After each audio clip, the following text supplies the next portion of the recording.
Welcome to Pindar Poetry. We hope you learned something new. You start by making sure both aircraft and controller have charge and the app is ready. Power on the Avata first so its system boots cleanly, then power on the controller.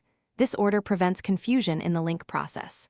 Once both LEDs are active, open DJI Fly or the DJI RC app and go to the aircraft connection page.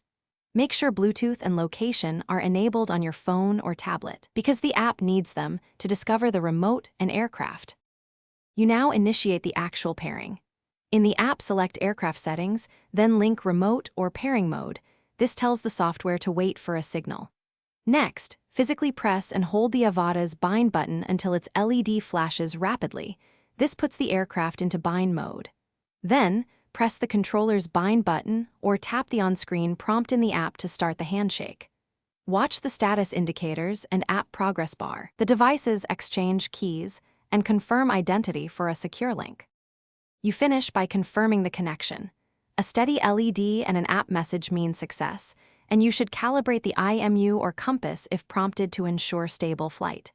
If pairing fails, reboot both units, retry the bind sequence, and move to an open area away from Wi-Fi, Bluetooth, or metal interference.